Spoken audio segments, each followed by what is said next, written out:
Welcome everyone. This is the MasterClass. My name is Patricknazareth. I have around 30 years of teaching experience and I am here to help dispel your doubts should you have any. Today we are going to continue with our explanation of Julius Caesar, specifically focusing on Act 5, Scene 4. The historical context: the Republican cause is severely weakened. Cassius is not around anymore. He is their most capable general. Without him, Brutus fights on, but the battle is lost. Soldiers around him are being pursued and captured by the triumvirate soldiers. Lucilius has made the sacrifice in order that Brutus will get the time he needs to die with honor. It's an overview. It's a short but a dramatically rich scene, only 15 lines. The battle is being lost. Brutus urges his men to hold on even as they are overrun by triumvirate forces. Young Cato fights fiercely and sacrifices his life on the battlefield, proudly announcing his name and lineage to the enemy. Lucilius is captured by soldiers who believe that they have caught Brutus.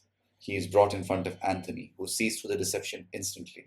Instead of being angered by such a deception and putting Lucilius to death, he treats him with honor. Why does this scene matter? Lucilius's loyalty mirrors the loyalty of Titinius. Personal devotion over politics. Antony's generosity shows he respects the enemy's honor. Let's summarize. It is a scene about what people are willing to do for those they love. Two acts of loyalty dominate it: young Cato and Lucilius. One dies fighting for the cause, for his honor. The other allows himself to be captured because of his loyalty to Brutus. In 15 short lines, Shakespeare tells us the battle is lost, a friendship is honored, and an enemy is respected. The place is the battlefield at Philippi. The time, the second phase of the Battle of Philippi. Characters: Brutus, Lucilius, Antony, young Cato, the soldiers of both the sides. What happens? Brutus urges his soldiers to fight on. Yet, countrymen, oh yet, hold up your heads. Young Cato fights valiantly, proclaiming to all, I am the son of Marcus Catus. Ho. Young Cato falls in battle, killed by soldiers.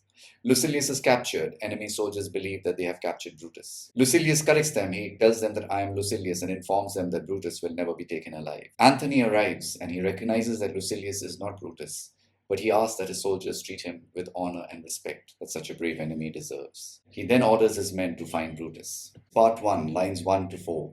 What happens? The scene opens mid-battle at Philippi.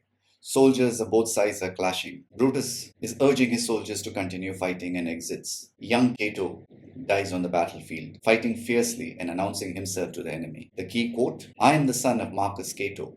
Ho. By announcing himself, Cato announces both his lineage and his choice of death. He could fight anonymously and survive. Instead, he chooses to die on the battlefield. His death is the act's first scene of honor, dying as himself rather than hiding. Lines 5 to 10. Lucilius impersonates Brutus. This is the dramatic core of the scene. As Antony's soldiers close in, Lucilius allows them to believe that he is Brutus. They capture him and take him in front of Antony. The key quote: I am Brutus, Marcus Brutus. Why does this matter? It's a deliberate deception. His purpose: giving Brutus time to escape and die honorably rather than be captured. I dare assure thee that no enemy shall ever take the noble Brutus living. He corrects the impersonation just before Antony arrives. He does not maintain the lie. His act is selfless, as being captured by Brutus could mean his execution. It also foreshadows what we learn at the end of the play. Part 3, lines 11 to 15. When Antony arrives, the soldiers happily show him Lucilius, claiming that he is Brutus.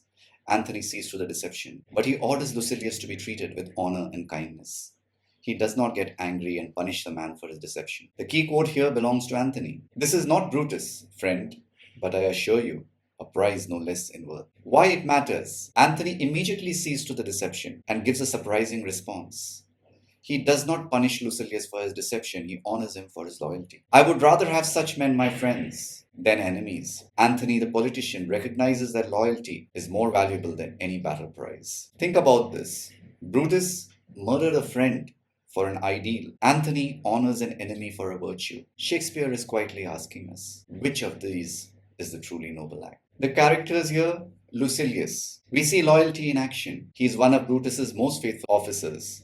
We have followed him through Acts 4 and 5. He has previously brought Brutus the news of Cassius turning formal, the friendship cooling. His impersonation is the play's most active show of loyalty. Contrast: he deceives the enemy, honorably acting, while correcting the deception himself, also honorable. Key quote: I dare assure thee that no enemy shall ever take the noble Brutus living. He speaks of Brutus's honor even as a prisoner. Loyalty extends to praise under duress. Young Cato, he is the son of Marcus Cato, a Roman senator who died opposing Caesar. His act of announcing his identity is a refusal of anonymity. He could survive by simply allowing himself to be captured and being a nameless soldier. His death is briefly noted, but is deeply significant. The last pure idealist falls here. Antony shows us magnanimity in victory. He immediately identifies that the prisoner is not Brutus, but gives orders that the man be treated honorably and with respect. He values the loyalty that Lucilius shows. It contrasts with the cold politician we have seen in the proscription scene, betraying a generosity and a magnanimity that we do not expect from Antony. This is Antony at his best, the man who genuinely admired Caesar's friends. His treatment of Lucilius corresponds to his treatment of Caesar's memory. He rewards loyalty. He respects devotion. What are the literary devices that Shakespeare uses here? Dramatic irony. The soldiers believe they have captured Brutus. The audience knows they have not. Antony's calm correction deflates the soldiers' triumph. Irony. Lucilius deceives the enemy by claiming to be Brutus, but his deception is an act of honor. He lies to protect honor, not himself. Parallelism. Young Cato dies announcing himself. He refuses anonymity. Lucilius is captured announcing himself as Brutus, performing another identity. Both are acts of deliberate self-declaration in battle. Allusion, son of Marcus Cato. Like we discussed, Cato was a Stoic senator who died opposing Julius Caesar. Contrast, young Cato dies as himself. Lucilius survives as Brutus. Two different strategies of loyalty. One chooses death over disguise. The other chooses disguise to protect another. Characterization through response. Antony is seen at his most generous here by his treatment of Lucilius. He values loyalty instantly and practically. Foreshadowing. Lucilius' statement that Brutus will not be taken alive tells us what is going to be his end in the next scene. Brevity as a device. The scene is short and fast-moving, mirroring the chaos and speed of battle. Individual acts of heroism briefly flash before the larger picture kicks in. Antithesis. Such men my friends then enemies. Antony weighs Lucilius' loyalty against his status as a prisoner. The loyal enemy is worth more than a hostile ally. Structural role.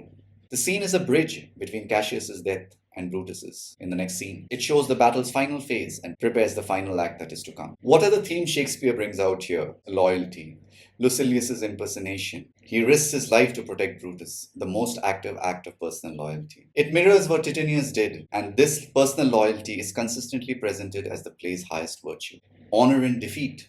Young Cato dies proclaiming his lineage rather than as an anonymous soldier. Lucilius chooses capture as Brutus rather than safety for himself. Both acts define honor as something that you choose. It is not given. Honor is what you do when no one is making you. For example, would you cheat in an examination if you know that nobody is watching you, that you have no chance of being caught? The answer to that, my friend, is what honor truly is. The nature of value. Antony says Lucilius is a prize no less than Brutus. He redefines value away from rank and towards character. Loyalty is the highest value in the world of betrayal. Appearance versus reality. Lucilius appears as Brutus but is not. Antony sees through or accepts the correction. The scene plays with identity and impersonation. The soldiers believe they have won a great prize but have actually something more valuable, a loyal man. The consequences of the assassination. The men who die or are captured in this scene, young Cato, Lucilius impersonating Brutus, they have nothing to do with Caesar's murder. They are fighting because of it. The assassination's victims extend far beyond the immediate circle that did it. Magnanimity. Antony's treatment of Lucilius shows that even in a civil war, generosity is possible. It connects to his genuine grief at Caesar's funeral and his respect for Caesar's memory. Antony's capacity for magnanimity has always coexisted with his ruthlessness. I have given you a vocabulary list because Shakespeare writes in Old English. If there are any words that you cannot understand in this scene, please pause the video and you will find the meanings of the word given in the vocabulary. I have also taken out certain key passages here explaining who the speaker is, the context, the meaning, as well as the literary devices that I used. Please do go through them if you find any problem.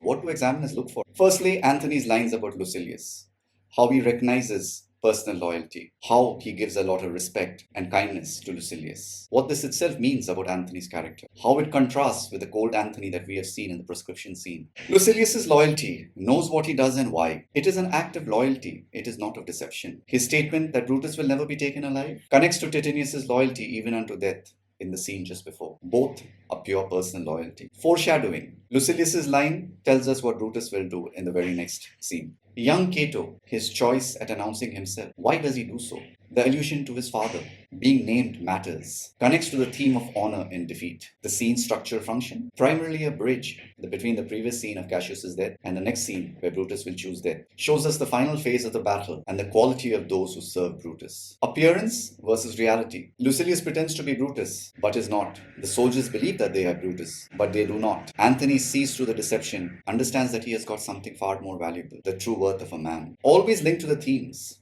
Loyalty, Lucilius and Titinius. Honor, young Cato dying proclaiming his lineage. Magnanimity, Anthony valuing loyalty more than rank and above military success. Foreshadowing, telling us what will happen in scene 5. Appearance versus reality, impersonation and its exposure. I have given you some context-based questions, some extract-based questions, short answer questions as well as long answer questions. I suggest you attempt to do them after you go through this scene. Once you have done so, or if you find any difficulty, please do look at the answers which I have provided so that you can study better.